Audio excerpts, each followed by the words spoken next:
This week's episode is brought to you by Parrot Dog Limited Releases, an ongoing series of occasional one-off beer releases inspired by the nice ideas captured in the Lyle Bay Brewery. Limited Release 25 is a double IPA brewed with a crisp, dry, pale malt base and absolutely loaded with intense US and NZ hop varieties, providing punchy citrus, stone fruit, and white wine characters along with a firm bitterness. Nice.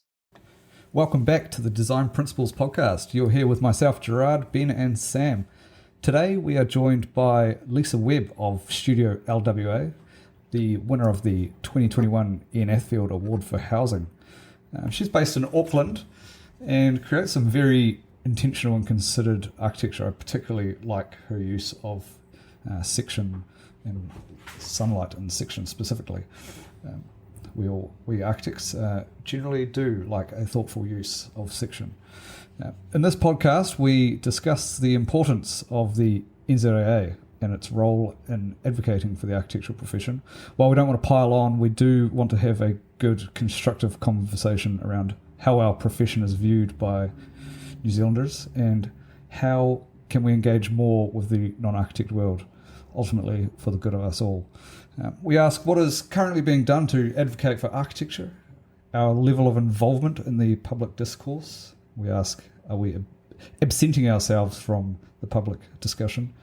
And what can we do to improve the profession's involvement and standing in New Zealand and potentially bring us back into the fold?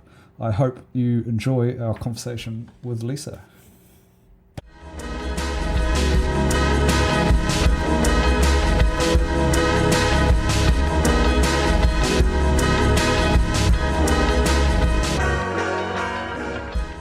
I got onto Lisa by Samantha Zontag from Sunday Architects.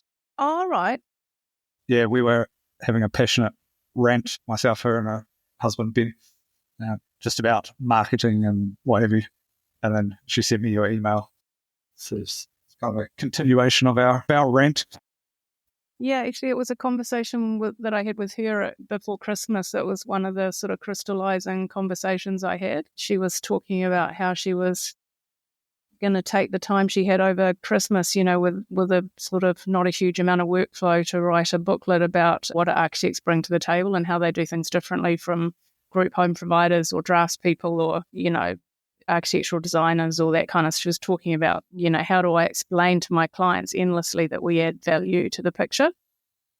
And I thought, that sounds like something someone else could be doing for all of them. She doesn't have to do all the mahi, but if she's done it, Sam, please share it. Yeah, exactly. But it really hit on the nail for me. One of the problems, which I sort of feel like the thing that I'm worried about is the sort of younger architectural practices out there. And I think a lot of the bigger practices, whose voices are heard, don't deal with the same sort of stuff that you do when you're smaller and starting out. So the endless amount of energy that you put into advocating for yourself and describing what you do and why you're worth paying for and all that kind of stuff. So I thought that was one of the things that kind of drove me to write the bulletin piece. Yeah, that's awesome. And as a bit of context for you, we basically established this podcast for a very similar reason, which is kind of creating more awareness just around design in general. So there's definitely some crossovers there as well. Yeah, I think we found that, and you sort of alluded to this as well in your piece, and it's a frustration that we've voiced quite often on the podcast, that a lot of architectural content and architects in general and the awards is targeted back at ourselves, which is lovely for self-support, but not great for building a good client base. So yeah, it was a big purpose for starting this podcast, is to sort of demystify, debunk, kind of like just make these sort of discussions and awareness a little bit more accessible to ourselves, the architectural profession, but also the general public. And I'd say our listener base is pretty varied, which is, a good indication that we do have non-architects tuning in and trying to find out more. I guess on the back of that, the three of us as well are young practitioners. We're pretty early we all have our own companies to some degree, but like the marketing and how to get clients and how you run the practice, sometimes you feel like I work alone by myself in my office, so I don't really have people around me. So it's nice when you actually have these chats with somebody and you kind of realize you're not alone, and everyone else has frustrations around marketing and like, what is going on? Why is this so hard? Am I allowed to market? Yeah. That's a hilarious question, isn't it? Yeah. For so long, I thought you weren't allowed. Shall I give you my thoughts? Yeah, please. Fire away. Do you want me to introduce myself for the podcast, or how do you do that? Yeah, we will do an introduction at the beginning, but I guess, just as a quick overview, that would be awesome. Yeah, so kia ora katoa, ko Lisa Webb aho. I'm an architect based in Auckland, and I have my own practice. And I was thinking it's probably important to note that I graduated in the mid-90s, so just to give a bit of generational context, and also just awareness of, I've seen this before. And I was thinking when you invited me how to sort of approach my thoughts, which have been a little bit sort of, high energy, shall we say, this whole subject. And I was thinking back in 2014, the NZIA did a practice series, a sort of series of lectures. And one of the lecturers was a woman from LA who was a PR specialist, and her company specializes in PR for architects. And her name was Julie Taylor.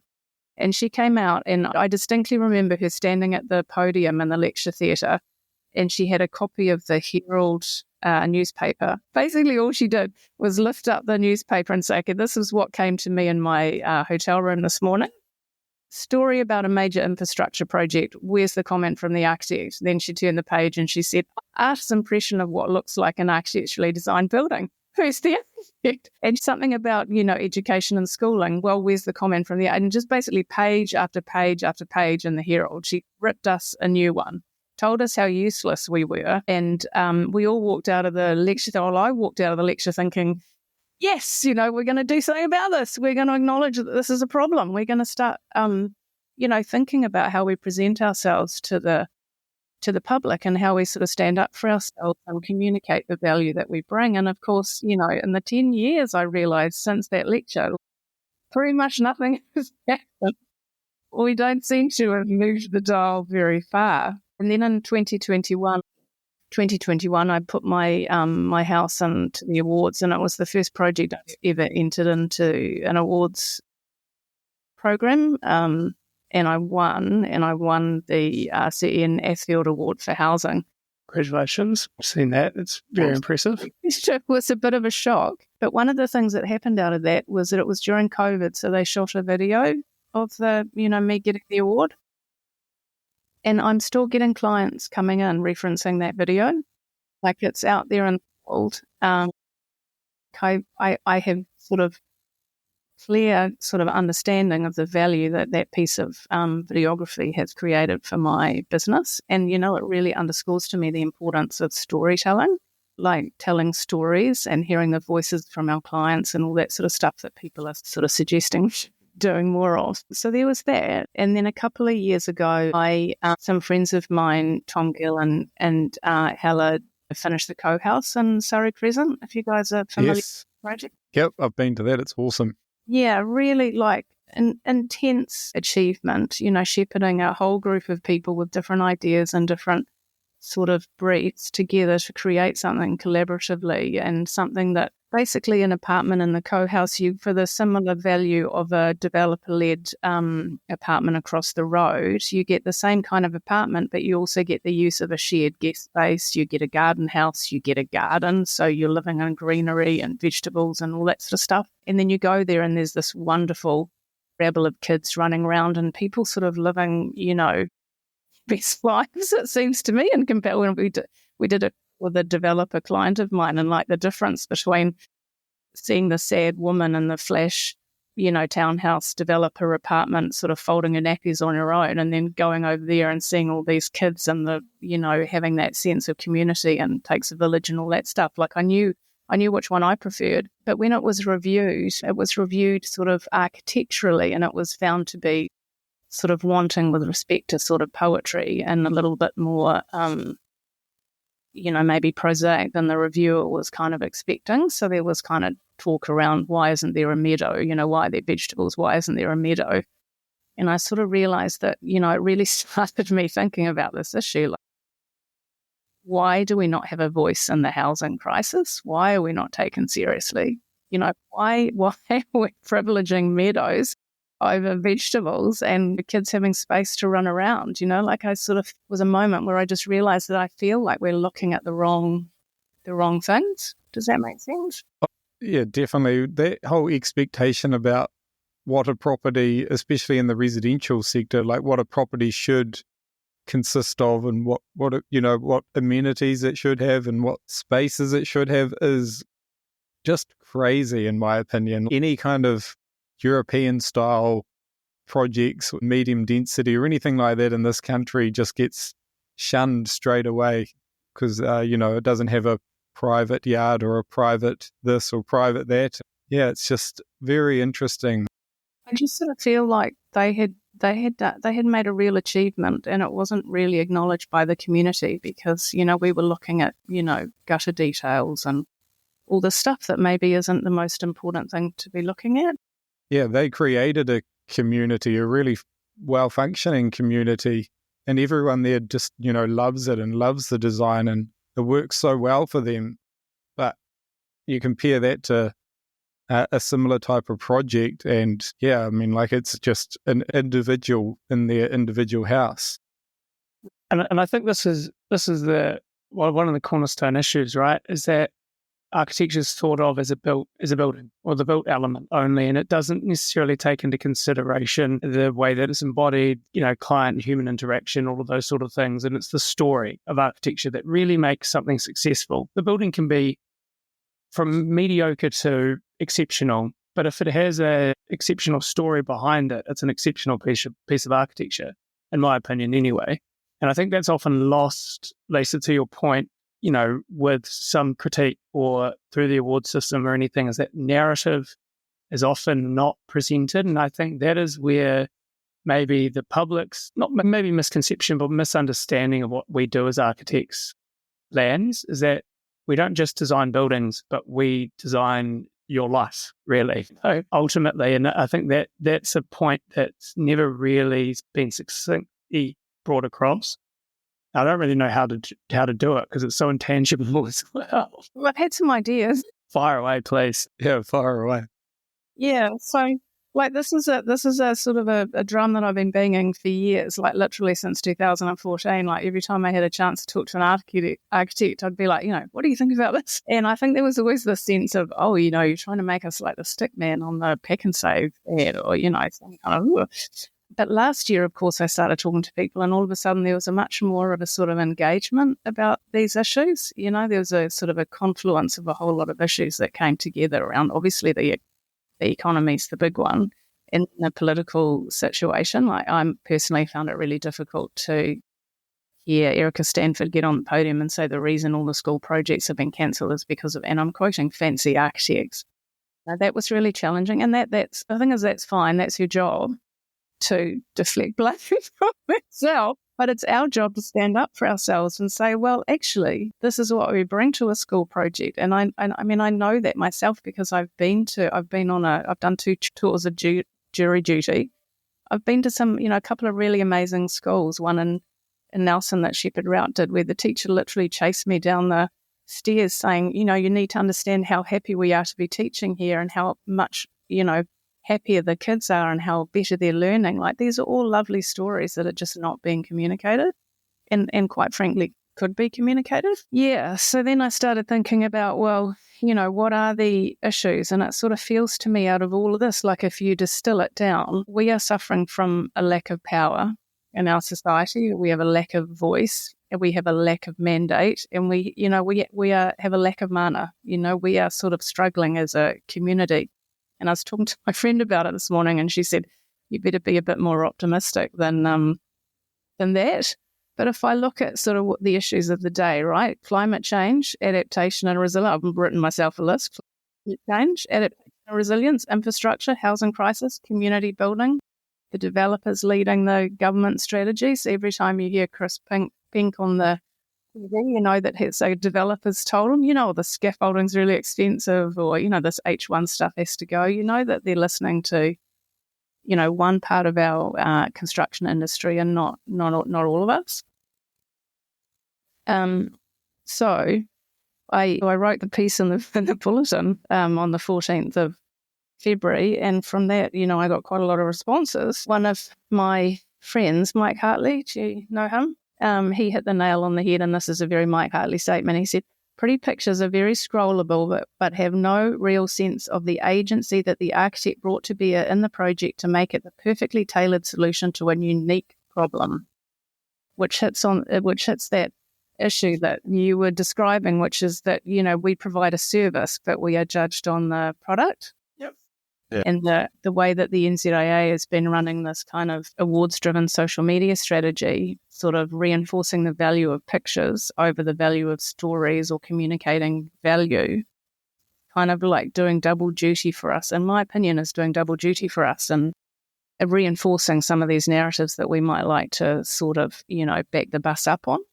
So there's a lot of stuff that is not communicated in the stories, like the stuff, Sam, that you were talking about, the happy stories, the kids learning well, the clients who enjoy their projects, like if you want to look at developer-led strategies on the housing crisis and, weigh that up, all you need to do is drive down the northern or the northwestern motorway and see the developer-led projects, and then go to Hobsonville and see the difference that architect involvement makes literally to people's lives. But we are not, again, we're not communicating that very well. Yeah, it's interesting. You listed a raft of things, issues of the present day, and I think one thing that really stands out to me is across that entire list, there's really only one entity that I see that has a professional oversight across all of those things, and that's us. And I think that is misunderstood and not presented well enough by ourselves and by our profession. Because you look at it and you look at things in isolation.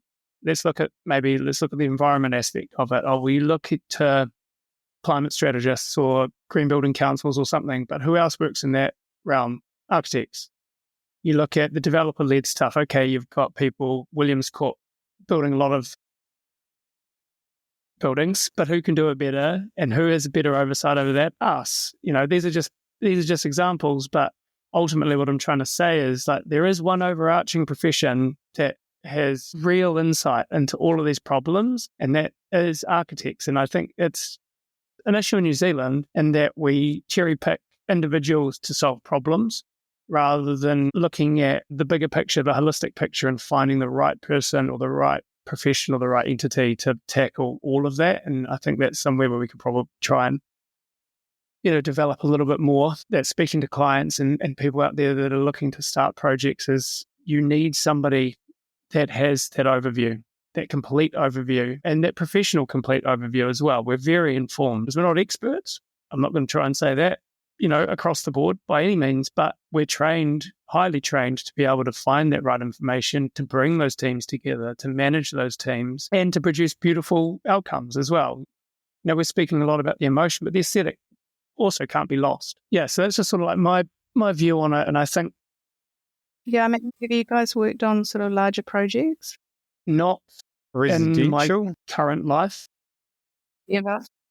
Not as a architect, but in a previous, prior to starting my own practice, yes, big time. Yeah. So if you work on a big commercial project, you see what architects bring to the table in terms of what you're describing, which is, facilitating the bringing together of different people's different perspectives, consultants, nutty problems, client briefs, planning issues. We are the ones who facilitate all that decision making. We're the one who integrate all the sometimes horrendously complex issues and come out with, as you say, often an elegant, clever solution that hopefully meets the client's brief and budget. It's an incredibly complex thing that we do, and it is not described in a picture on Instagram. Yeah. I mean, I'll give you this is another thing that sort of set me off. There was an article in the newspaper that was it was about a project that I worked on when I was working for Studio Pacific. It's an amazing. It's going to, as the Herald article said, New Zealand Strong is building what is going to be the largest timber span structure in New Zealand, and It was a great story about what New Zealand Strong was and wasn't doing with the structure. It didn't even mention the architects. It didn't mention what we did or how we got there, or the incredible persistence and, foresight of my boss, the way that he planned the project, the way he, somehow managed to get Timber Technologies and Homestar Rating into what is essentially a giant, bubble.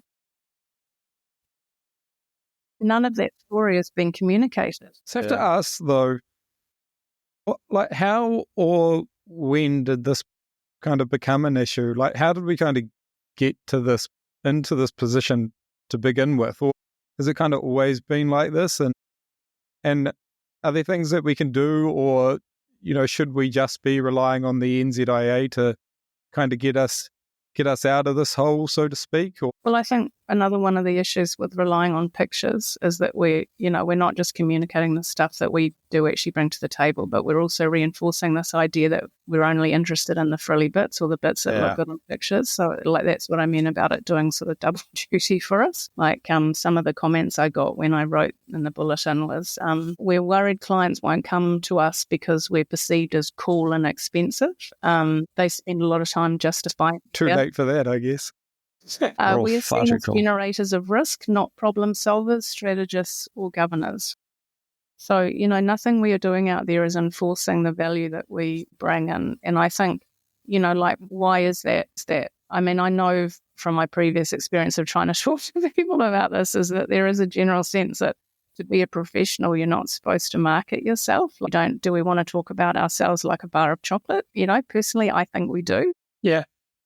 I agree. We're going... Absolutely. I mean, it's interesting. Delicious chocolate. Yeah. I mean, we're going through a brand re-strategization at the moment, and we've brought in an external person to help us with that because we can't do it ourselves, I think. And I think it's intrinsic in the profession that we've sort of been, tamped down, or, we've been not necessarily told not to put yourselves out there, but it is, and I spoke to this in the first episode of this season, it's the tall poppy syndrome of New Zealand, don't stand too high, you'll get cut down. But I think we should all be pushing ourselves up, and there is no reason why we can't market ourselves like anyone else does. Well, we're running businesses, service-based businesses at the end of the day. So, I mean, look at any other industry. All they do is they spend so much time, effort, and money on marketing. Everything is marketing, awareness. It's crazy that, we would, any kind of firm out there wouldn't do the same. Do you think it's a fear of the code of ethics, Lisa? That's something that I've always returned to, and I kind of feel like that may be one of the causes. I hadn't thought about that, actually. Yeah, not being allowed to sell yourself, not being able to sell a service that you can't deliver or something. There's no, but that's, your own competency. So you're selling what you're competently able to achieve. I know, but I think the code of ethics is ambiguous enough that it freaks people out because they wonder where the line is, if you know what I mean. I emailed That's crazy. years ago. I'm thinking back to a lecture that Miles Warren gave when I was at architecture school, and someone asked a question that puts my age in context. But he asked a question at the end of it, how did you grow your business, Sir Miles? And he went, it grew organically. I did my auntie's garage and it grew from there. And my friend who'd come from the Otago Council as a water engineer leaned over and he said, "Are you kidding me? When their book came out, the first thing it did landed on the desks of every, engineer working for a council in New Zealand." As manifesto. Yeah, that's it. I think that there's this sort of gentility over the top of it, or that we don't want to be. That's hilarious. Yeah, or something like that. And I talked to a friend and a client who's a branding expert, and he had a crack at the NZIA about 10 years ago, I think, talking to them about communicating value, because he was showing me at the time there was an advertising campaign in Home magazine, and he was like going, "Lisa, you're preaching to the converted. It's a waste of time and money," and it was a really wishy-washy campaign as well. So he was kind of trying to argue that they should be communicating like value. And of course, they thought that was grubby. So these are the issues that we're up against. And then I think, we are collective, but we are in competition with each other. And so I think a lot of architects, I personally think we would be stronger together. And I see that in the SPG thing, like since we started the SPGs, it's really great to have people that you can rely on. The other issue is that we're a wide church, so there's a lot of diverse voices, and it has been explained to me that one of the reasons the NZIA don't say very much is for fear of annoying somebody. So if you say, do something about climate change, someone else is going to go, why are you saying that? I don't know. But that's so tame. And I think that sort of, for me, that sort of response is from someone or from an entity that is large, basically, and they don't need the NZIA to support them, and they don't need that kind of... No, but that's the NZIA's position. Yeah. Because it's a member-driven society, right? You don't want to be sort of annoying a lot of your members. And I also feel like the biggest voices... people but I also feel like the biggest entities in the room are going to be the ones that will control that narrative, because they don't necessarily need them. Then they'll be like, well, you guys just keep doing what you do because it's fine by us. Whereas our smaller entities are like, actually, we really need you guys to help and uplift us, promote us a bit better. Okay, so you've hit the nail on the head, right? My other reason is that we're all too, bloody busy trying to run practice. Like being an architect, being responsible for everything that I do, like the multitude of things I think about and do in one day. Like it's hard work. Being an architect and running a practice is hard work. Like having the headspace to think about any of this stuff.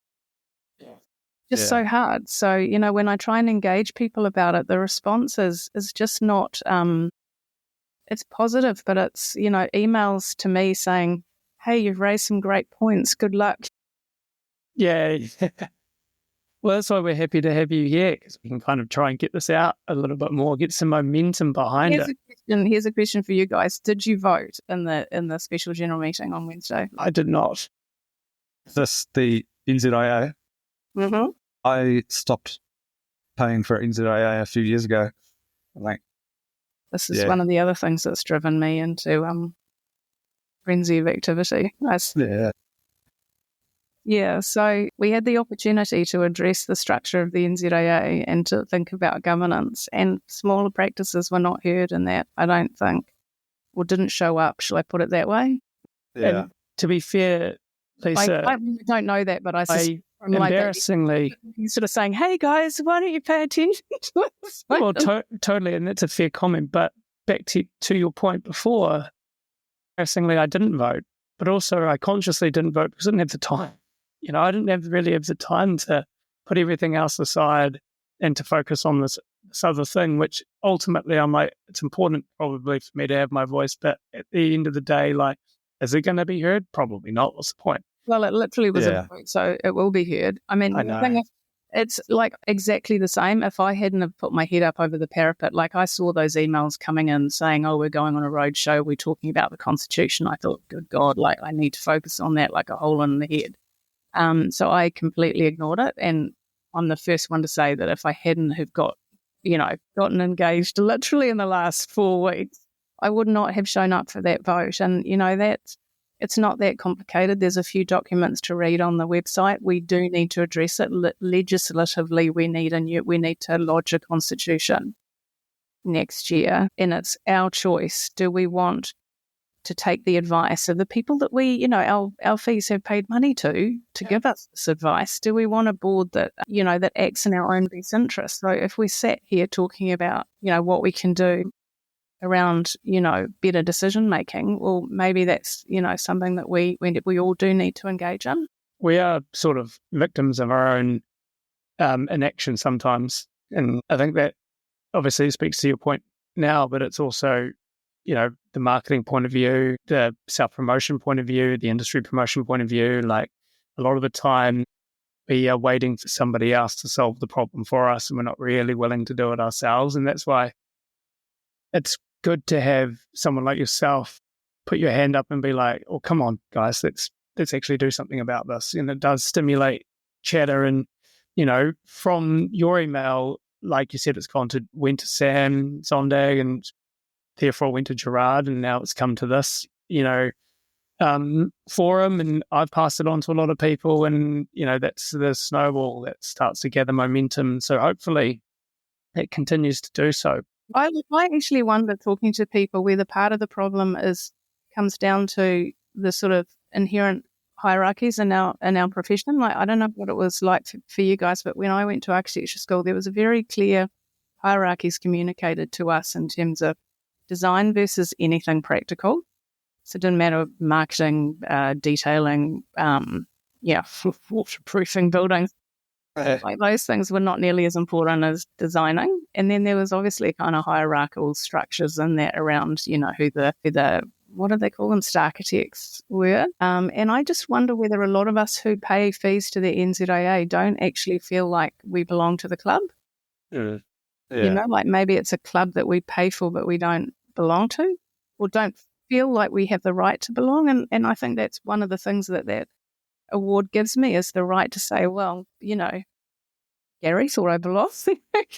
Watson kind of gave me the medal, so I don't, maybe I've dropped that, that sort of fear that I didn't belong, or whatever, that insecurity or that inferiority complex or whatever. I agree very much with what you just said, Lisa, and we were fortunate. We won a local award last year, and that validation from the NZIA does make you feel like you can sort of be a bit more outspoken.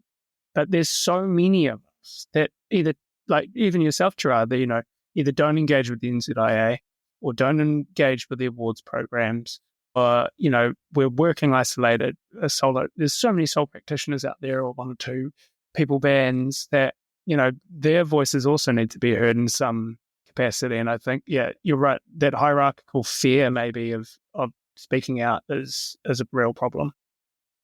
What I think happen if the small practices don't sort of claim our voice, we will be overtaken by the large practices. Yeah. Well, not overtaken, but they're the ones with the resources and the mana and the position and the drive to have a voice. So if we don't stand up and fight for it, we won't, the voice of, Sam talking about how she needs to write a booklet to explain to her clients with a $400,000 budget, why they should pay a little bit extra for her, they're not going to. Is it a marketing issue though? Could the issue be solved with marketing versus going via the NZIA? Independent marketing. Yeah, independent marketing. Like, I used to think you weren't allowed to market at all, but then I saw Warren Marnie having phantom billboard posters all around Wellington. And I did some mock-ups of my own sort of phantom billboard posters a few years ago, and then I never followed through with it. Cool.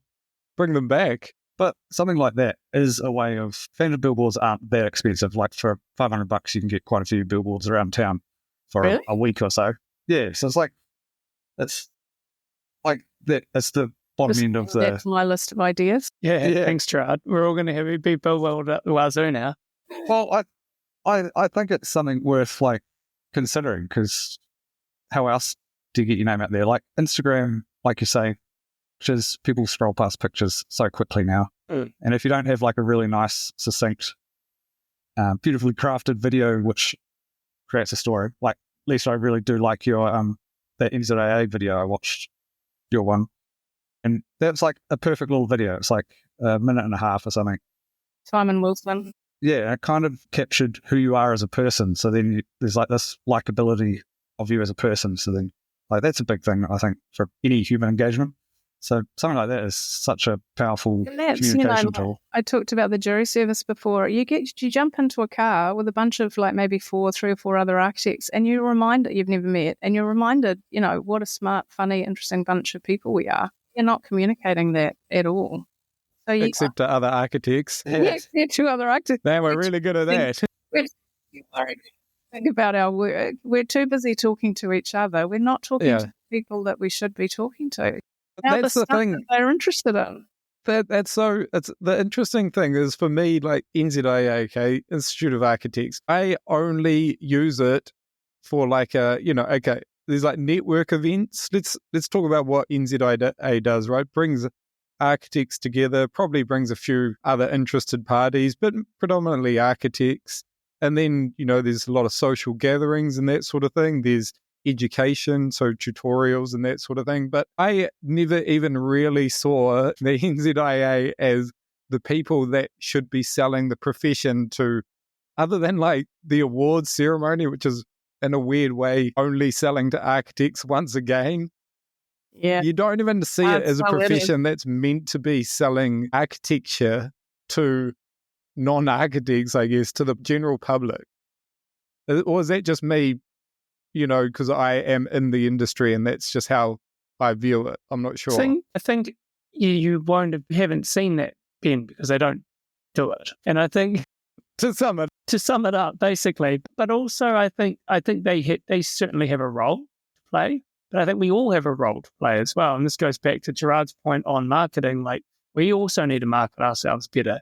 And I think us as small practices, which all of us are, we can do so much. But I also think it's something we haven't touched on is there's bigger practices in the country as well. There's huge entities that have a huge amount of sway in the built environment that I also don't think that a lot of the time is self-satisfying and aren't necessarily looking to uplift the profession as a whole.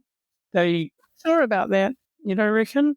No, well, I'm not convinced about that. No, I mean, one of the most thoughtful responses I had to my, so before I wrote the bulletin, I just basically thought of every architect I could think of, wrote a letter to them and said, give me some feedback. Yeah. The most thoughtful responses I got was from John Coop, who's the managing director of Warren Amani.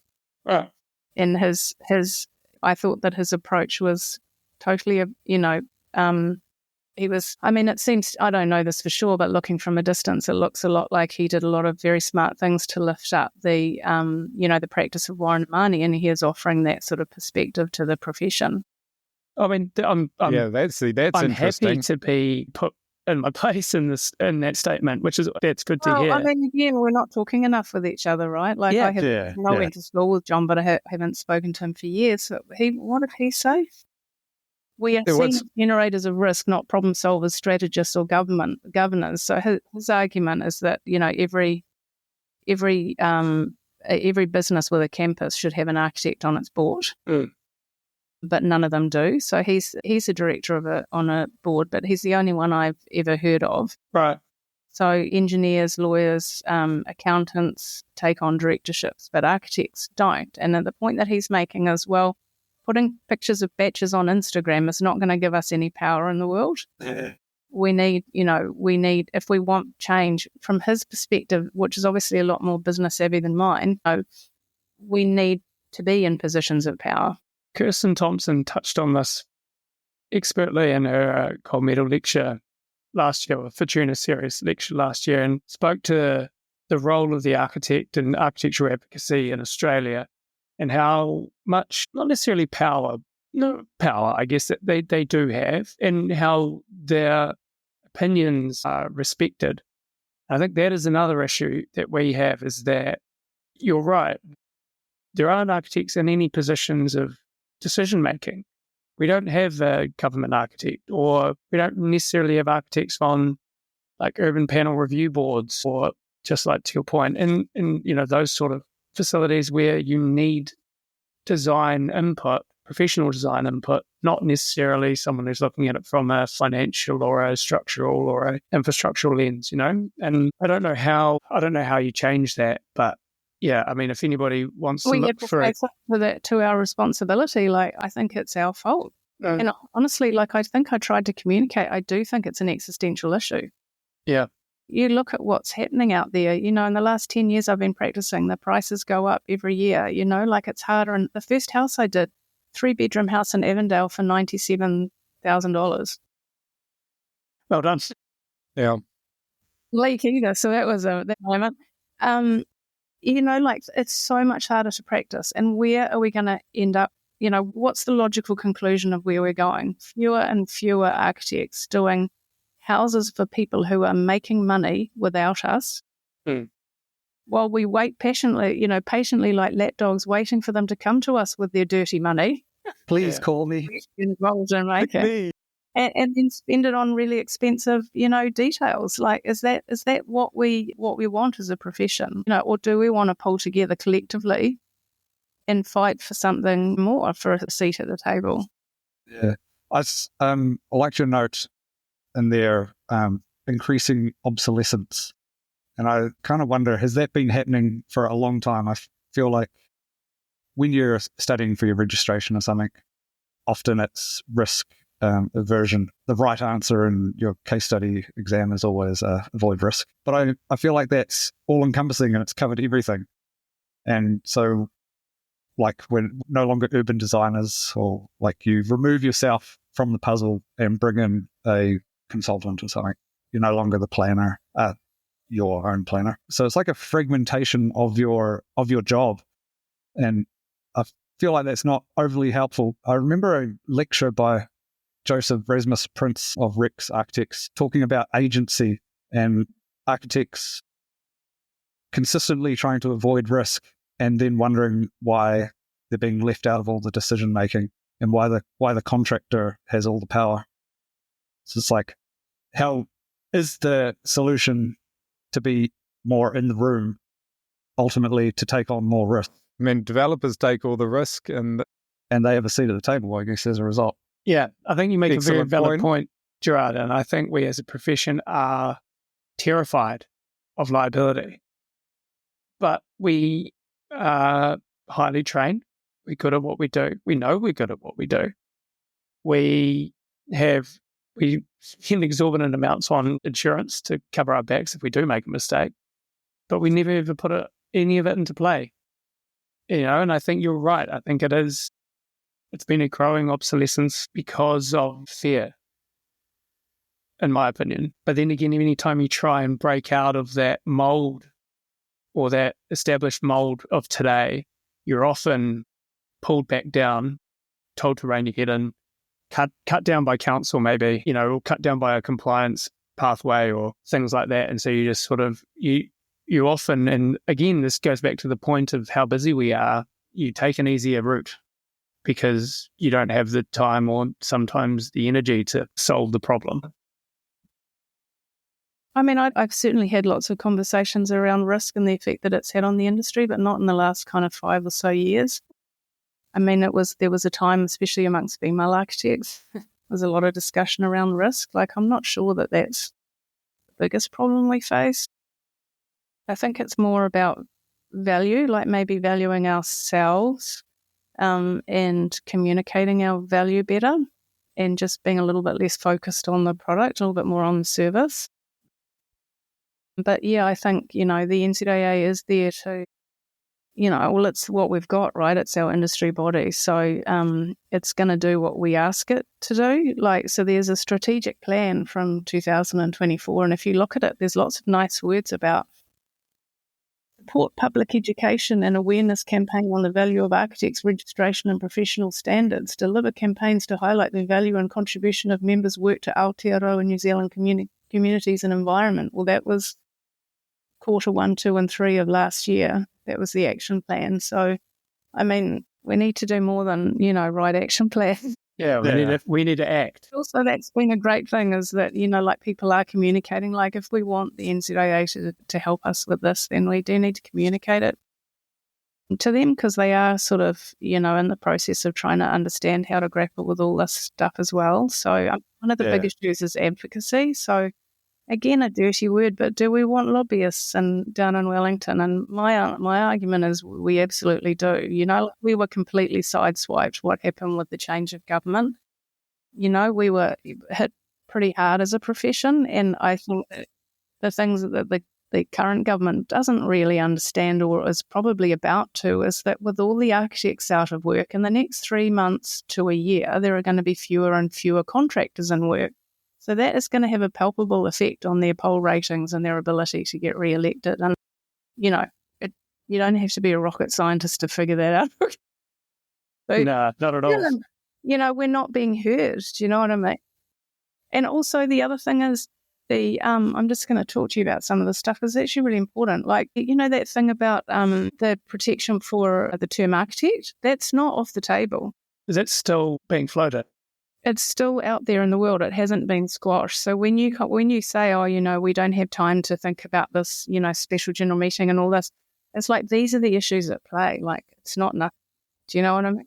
Imagine if they took that away from us, the government, cutting regulation at every corner, have regard for architects. Like, I do think, unfortunately, with all the other stuff going on that we're so stressed and worried and thinking about, we do have to pay a bit of attention to this stuff. The protection of the term architect, I think, is a particularly important one. One thing that frustrates me in New Zealand in particular, and you see the adverse internationally, is that I don't like to say this, but we are not needed necessarily. We should be, but ultimately you can build in New Zealand code compliant buildings without the need of an architect. And that is, to me, I think that's a problem, because you end up with a incredibly basic, unimaginative, average built environment. You ask the people in your neighbourhood, do you want your child going to school in a prefab, or do you want them going to school in an architecturally designed building? An easy question, right? It's not a difficult question to ask. An easy question. But I think that's the problem, is that our position's not held in high enough regard that we are the be-all and end-all from a design perspective. And I think we should be, because we're trained to be. But there's so many other little side professions that can still impact the built environment without the need of us. And I think for me, that's a key issue. And even to the point of consenting. And I know this has been talked about in the past and everything, but like, there could be a mechanism for us to, and there's risk involved in this, but, like self-review. Engineers do it through the peer review system. Like, why couldn't we?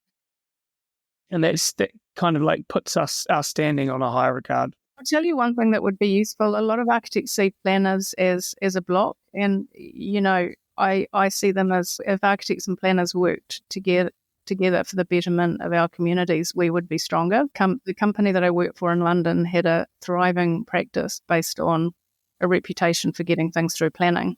Planning is difficult to achieve in London. You have to do a good job. You have to do a nice, building that's going to last the distance to get planning. So, like there's a lot of these kind of hierarchies in play that are just not working that well for us. Or just dichotomies. Going back to that, would you prefer an architecturally designed building question? One thing that we've commonly talked about on this podcast is I don't actually believe that answer is as clear, as black and white as you think it is. I think that there's so many people with not, like, I would say bad taste, or let's just say like not our kind of, or not with a similar kind of taste or aesthetic as us, that they're quite happy just living in some of those more cookie cutter type apologies or that sort of thing. So I think like there's definitely, and that may be because there's just not enough architecturally designed houses out there to compare to. So maybe like we've just gone a full circle, and it comes back to awareness of actually, well, what is well designed versus what isn't, and people being able to actually differentiate. Because I'm just not convinced that that everyone wants to live in an architecturally designed house at this point in time. I'm not saying that everything needs to be bespoke. I just think that our role as, let's call it like chief overseer of the built environment, should be more prominent. And you can still deliver those cookie cutter solutions, but we're still the head of the snake. Where I'm at is that, don't whinge about things we can't control, focus on what we can control. Good point. But you know what I mean? Like, yeah.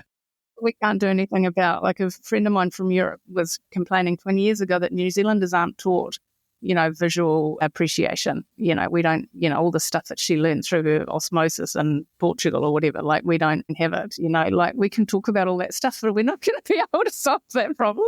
Yeah, very.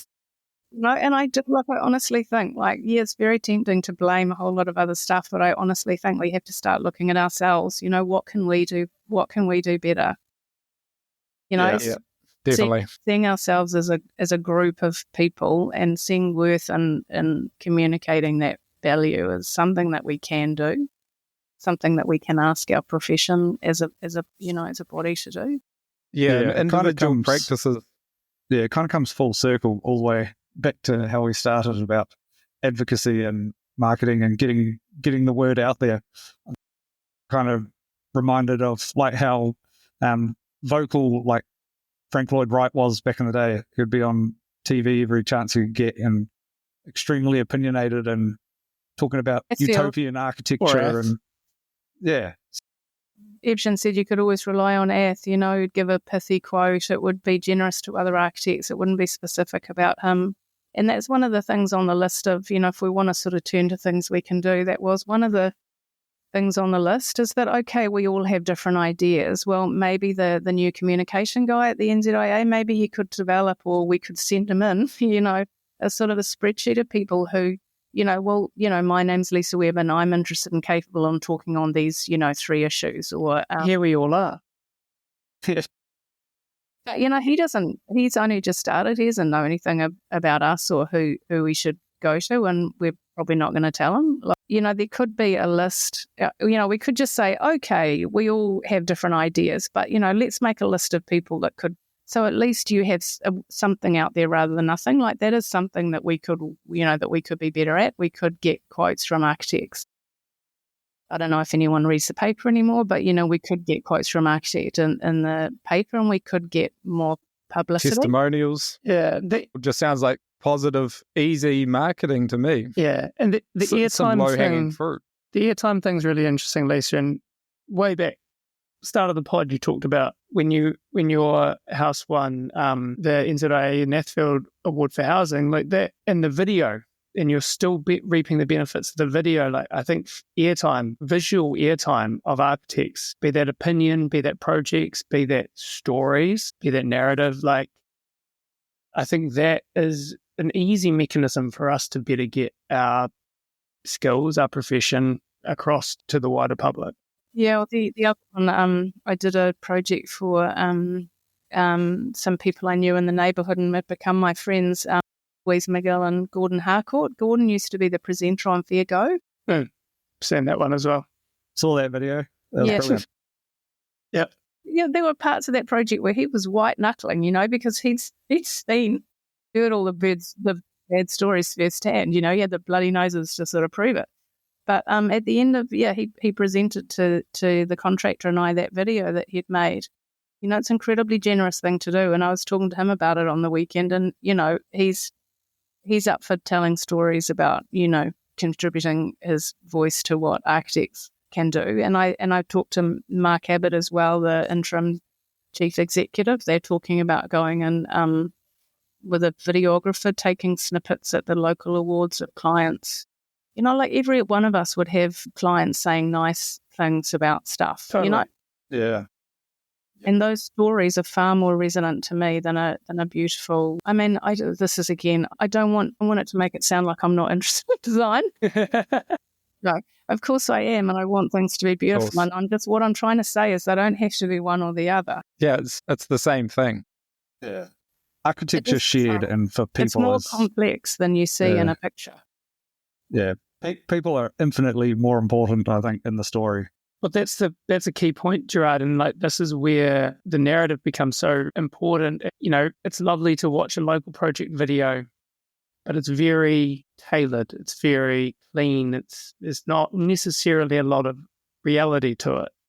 And I think where the real success in terms of not necessarily selling the product, as in the final building, but the actual profession, what we do as architects, and what the result of what we do is that story. It's the real people's responses. It's the client's joy at the end of it. It's the way that, like you said, you transform that teacher's life in the way that they interact with our school.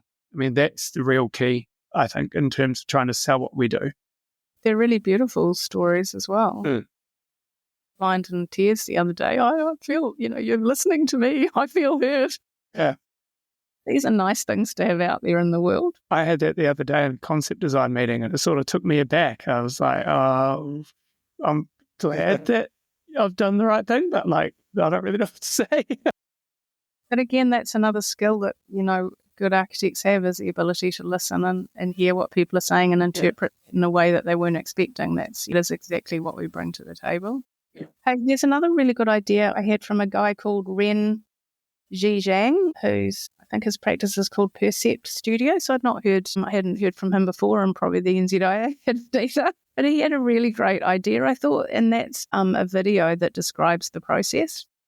So he was saying when he has clients and they want to know how building works, he sends them to these YouTube videos that builders have made, which I lasted about 5 minutes. I was like, okay, enough with the wheelbarrow. But, that's actually a really good idea, and goes to that point we were talking about before around Sam's conundrum. A good way to explain to people. And, when you start, especially when you're starting out, and a lot of people your clients haven't used an architect before, and there's a lot of anxiety and all that, you can explain, how the process works, and maybe communicate why, it's worth having an architect there to help you. Even at my, because I've sort of seen it all, like when you're starting out, it's so hard to communicate your value. And then you get, you win an award and all of a sudden people start going, oh, maybe she doesn't know what she's talking about. Yeah. It becomes easier, right? But you still have to deal with, these preconceptions like, we'll get a QS to manage the money because architects can't deal with money, which infuriates me because I'm very particular about money and sort of obsessive controller of trade summary sheets and all that sort of stuff. So, we're still fighting our corner on all that stuff, and those kinds of preconceptions that we don't know anything about money is one of the things that really drives me up the wall. And I'd really like not to get holed up at a party again about that. I think that's one of them, but there's many preconceptions about us which need to be debunked or at least explained. This is what we're not doing with the Instagram picture strategy. See, this is the problem. Hopefully the NZIA are talking about getting a PR person on board as well. So obviously we don't know how to do any of this, so it's someone to tell us. Yeah, I think that's a great idea. Yeah, I think that's... I liked your comment about, running it more as a business.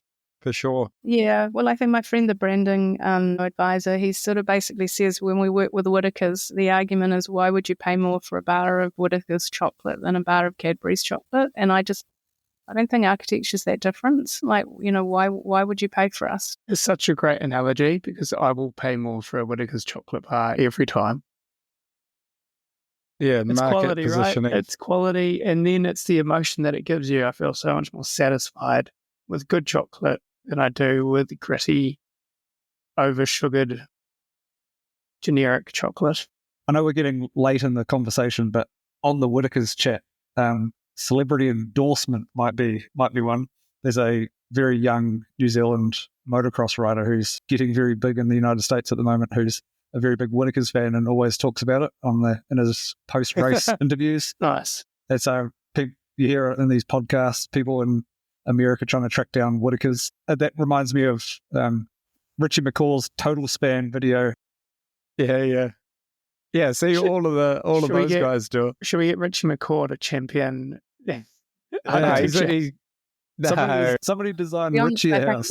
One of the comments that was made was around a PR strategist would have relationships with social media influencers and all that sort of stuff. We kind of it's funny though, we sort of roll our eyes a little bit at it, but it does have reach. Yeah, there's meat there. There is meat there, which is, and that is the world we live in. And I've seen a video of somebody giving a personal tour of like a real beautiful mid-century house in the States, and like those videos are pretty captivating. And I'm just an absolute sucker for. Are you going back to Ice Cube again?